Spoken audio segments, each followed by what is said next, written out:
Mr. Wheeler, my office asked you for a breakdown by program office and spending and FTE for Region 5 in the last 5 years. Your congressional relations staff told me that such data is not available. So let me ask Mr. Bloom, can the CFOs generate this data? We'll look into it and see what information we can provide to you. Well, let me ask, this is full-time equivalence. Somebody's cutting the checks, right? Somebody's got to know who's working there and how many folks you've paid in the last 5 years. Yes, sir, we do collect the FTE information.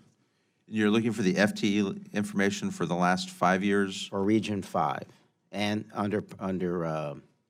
by program office.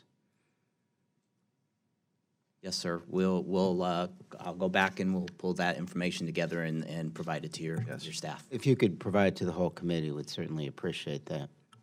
That'd be a good idea. We've requested it as well. All right, it doesn't seem like there'd be such a mystery.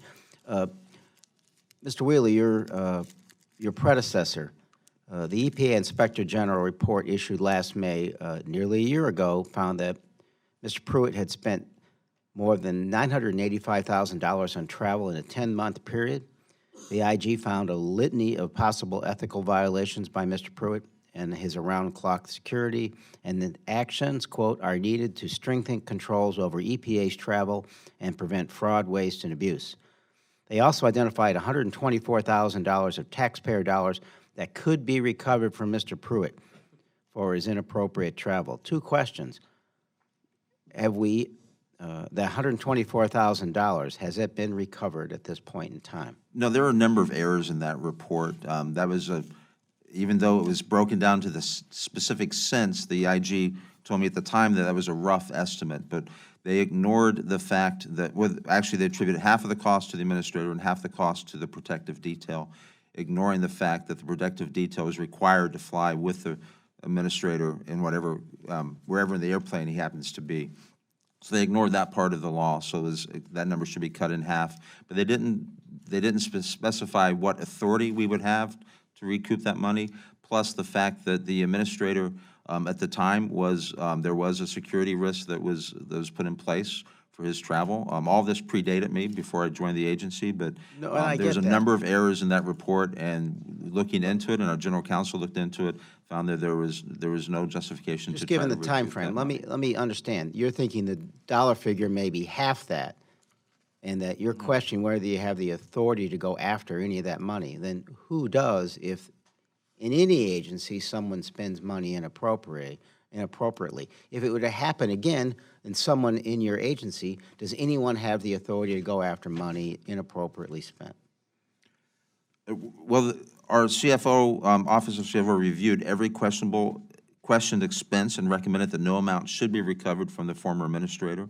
EPA has already taken immediate steps to implement corrective actions. We have implemented controls above and beyond what is required by the federal travel regulations. For example, any trip taken by an administrator that is over $5,000 must be reviewed and approved by the chief operating officer, the chief financial officer, or the administrator's chief of staff. So we've put new controls into place, but the dollar amount that the IG identified was not justified in the report. Okay, let's say it's a half that. Let's say it's a quarter that. Do you have the authority to go after it? If not, does that mean that someone can cheat the United States out of dollars and all you can do is tell Congress we don't have the authority to go after it, and the numbers may be a little high? No, the Inspector General erred in the report as far as whether or not he was justified in taking first-class travel. And it was approved by several people at the time, including the security detail who approved the need for him to travel first class, so there was no abuse of And I apologize, just given the short time frame. If nothing was wrong about all this, why did you have to put corrective action in place? We took further corrective action in place above and beyond what is required just to assure the American public that there is no misuse of funds and there will be no misuse of funds. We went above and beyond what the law requires. As opposed to going after the money that was already inappropriately used. Well, I thank the chair for her indulgence. Thank you so much. There was no finding, there was no justifiable finding that it was misused because it was approved at the time the travel was taken. Mr. Joyce?